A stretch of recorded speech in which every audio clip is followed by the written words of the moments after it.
오늘날 입시는 아이 혼자 치르는 시험이 아닙니다. 새벽 6시 학원 셔틀버스에는 졸린 눈을 비비는 아이들이 탑니다. 학원, 과외, 컨설팅, 부모의 정보력까지 총동원되는 전쟁입니다. 어느 학원 상담실에서는 부모가 아이 대신 수업 계획을 짭니다. 이번 학기는 수학 집중, 다음 학기는 영어. 아이의 의견은 묻지 않습니다. 입시 부모 커뮤니티에는 하루에도 수백 개의 글이 올라옵니다. 학원 어때요? 컨설팅 효과 있나요? 우리 아이만 뒤처지는 것 같아요. 부모들은 잠도 제대로 못 자며 정보를 모읍니다. 아이보다 부모가 더 불안하고 더 조급합니다. 그런데 이런 풍경이 과연 현대에만 있었을까요? 기록을 따라가 보면 놀라운 사실을 발견하게 됩니다.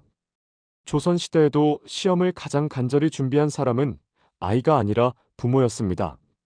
아니, 어쩌면 조선이 더 심했을지도 모릅니다. 조선의 과거 시험은 단순한 시험이 아니었습니다. 한 사람의 합격은 곧 집안 전체의 신분을 바꾸는 사건이었습니다. 평생 농사만 짓던 집안이 하루아침에 사대부 가문이 될 수 있었고, 반대로 실패하면 그 집안은 다시는 기회를 얻지 못할 수도 있었습니다. 과거 급제자 명단이 발표되는 날, 한성은 술렁였습니다. 합격자의 집에는 축하 인파가 몰려들었고, 그 집안은 하룻밤 사이에 권력의 중심으로 올라섰습니다. 반면 떨어진 집안은 조용히 문을 닫았습니다. 이웃의 시선을 피하고 다음 시험을 준비했습니다. 그래서 시험은 개인의 능력보다 가문의 총력전에 가까웠습니다. 실록과 야담에는 자식보다 부모가 더 시험에 집착한 사례들이 반복해서 등장합니다. 특히 조선 후기, 과거 경쟁이 극심해지면서 부모의 개입은 점점 노골적으로 그리고 위험하게 변해갑니다. 어떤 집에서는 아들이 시험을 치르는데 정작 밤을 새우는 사람은 아버지였다고 합니다. 아버지는 예상 문제를 뽑고 모범 답안을 작성하고 아들에게 그대로 외우게 했습니다. 구독과 좋아요는 영상을 만드는데 큰 도움이 됩니다.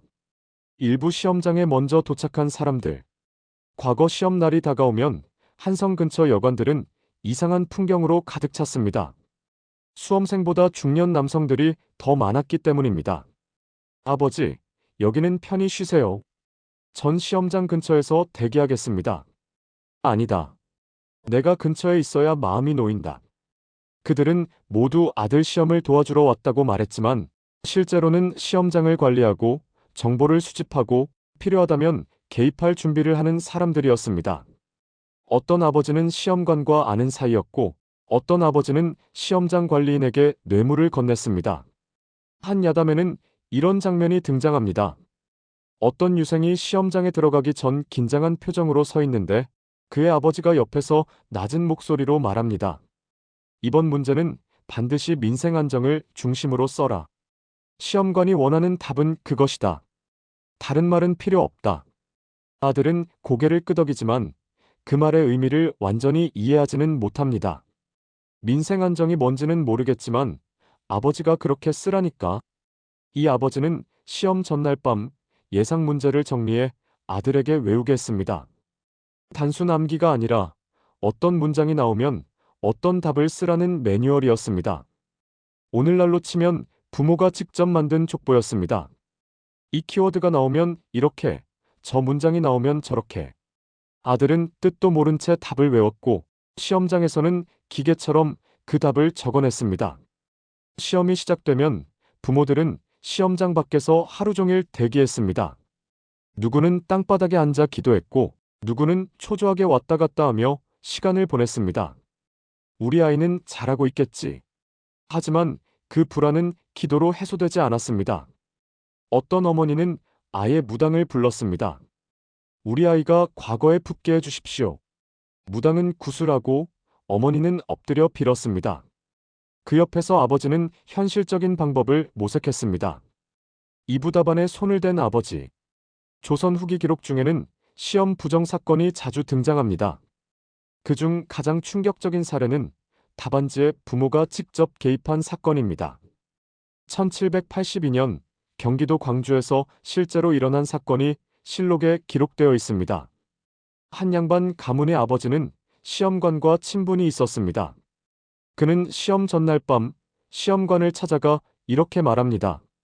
제 아들이 긴장을 많이 합니다. 실력은 있는데 시험장에서 발휘를 못할까 걱정입니다. 시험관은 애매하게 고개를 끄덕입니다.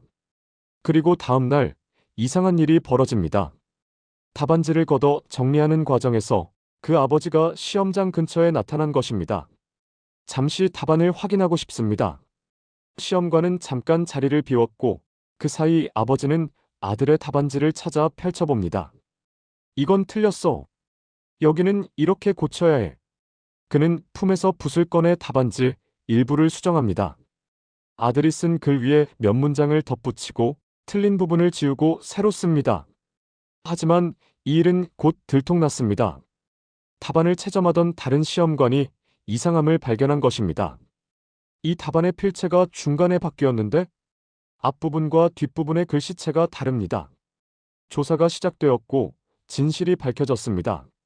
아버지는 이렇게 변명했습니다. 아들이 긴장하여 실력을 다 발휘하지 못했을 뿐입니다. 집에서 연습한 답을 옮겨 적어준 것뿐입니다. 이것이 무슨 잘못입니까? 하지만 조정은 냉정했습니다. 부정행위로 과거 응시 자격 영구 박탈. 해당 가문은 3대까지 과거 응시 금지. 그 아들은 즉시 과거 응시 자격을 박탈당했고 집안은 한동안 문제 가문으로 낙인 찍혔습니다. 아들은 평생 그 굴레에서 벗어나지 못했습니다. 이런 사건은 한두 건이 아니었습니다. 1795년 전라도에서는 아예 아버지가 아들 대신 시험을 치른 사건까지 발생합니다.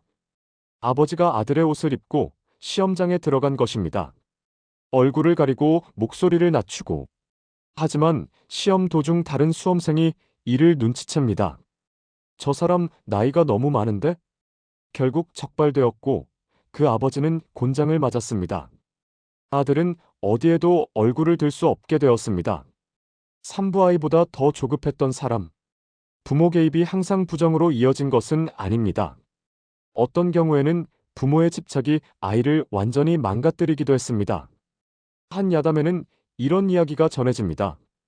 8살 아이가 책을 읽다 멍하니 창밖을 봅니다. 봄날 따뜻한 햇살이 들어오고 새가 지저귀입니다.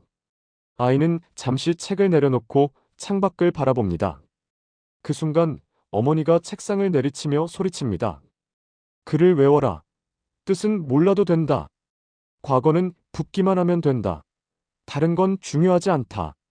아이는 울면서도 책을 붙잡습니다. 하지만 눈물이 글자를 가려 아무것도 보이지 않습니다. 제발 그만하고 싶어요. 안 돼. 다른 집 아이들은 벌써 다 외웠어. 너만 뒤처지면 어떻게 하니? 이 아이의 하루는 완전히 통제되었습니다. 새벽 4시 기상, 5시부터 8시까지 천자문 암송, 9시부터 12시까지 사서 삼경 읽기, 점심 후 2시까지 필사, 3시부터 저녁까지 다시 암송. 놀이 시간은 없었습니다. 친구를 만나는 것도 금지였습니다. 결국 이 아이는 시험 전날 밤 집에서 도망칩니다. 산으로 올라가 숨었고 이틀 동안 나타나지 않았습니다. 온 집안이 난리가 났고 마을 사람들이 총동원되어 아이를 찾았습니다. 아이는 산 중턱 동굴에서 발견되었습니다. 굶어서 기력이 없었고 눈은 충혈되어 있었습니다. 다시는 시험 안 볼 거예요. 차라리 죽는 게 나아요. 아이의 목소리는 떨렸지만 눈빛만은 확고했습니다. 어머니는 울며 아이를 붙잡았지만 아이는 더 이상 책을 펼치지 않았습니다. 결국 이 집안은 과거를 포기했고 아이는 평생 글을 멀리했다고 합니다. 이와 비슷한 이야기는 여러 기록에서 발견됩니다. 1801년 한 유생의 일기에는 이런 구절이 있습니다. 아들이 시험장에서 쓰러졌다. 밤낮으로 공부시킨 탓에 몸이 허약해진 것이다. 나는 과연 좋은 아비였는가? 사부 형제를 경쟁시킨 부모. 조선시대에는 형제가 여럿인 집안이 많았습니다. 그리고 부모들은 종종 형제들을 서로 경쟁시켰습니다. 형은 이번 시험에서 3등을 했다. 너는 몇 등이냐? 동생이 너보다 글을 더 빨리 외우는구나. 한 집안의 기록에 이런 장면이 남아 있습니다. 큰아들이 과거 예비 시험에서 떨어지자 아버지는 둘째 아들 앞에서 큰아들을 꾸짖습니다. 형은 이 모양이니 네가 집안을 일으켜야 한다. 큰아들은 그 자리에서 아무 말도 하지 못했습니다. 둘째는 어깨가 무거워졌습니다. 이후 두 형제는 서로를 피하게 됩니다. 형은 동생이 시기의 대상이 되었고, 동생은 형을 보면 죄책감을 느꼈습니다. 부모의 기대는 형제애를 갈라놓았습니다. 결국 둘째가 과거에 합격합니다. 집안은 잔치를 벌였지만 형은 잔치에 나타나지 않았습니다. 그는 혼자 방에 틀어박혀 있었고 이후 가족과도 멀어졌다고 합니다. 훗날 둘째가 쓴 글이 남아 있습니다. 내가 합격한 날 가장 슬펐던 사람은 형이었다. 그리고 두 번째로 슬펐던 사람은 나였다. 이 합격이 무슨 의미가 있는가? 오부 성공한 집안, 실패한 아이. 흥미로운 점은 부모의 극단적인 개입이 가문에는 성공을, 아이에게는 상처를 남긴 경우도 있었다는 사실입니다. 어떤 집안은 아버지가 모든 전략을 짜고 아들은 그 전략을 실행하는 도구가 되었습니다.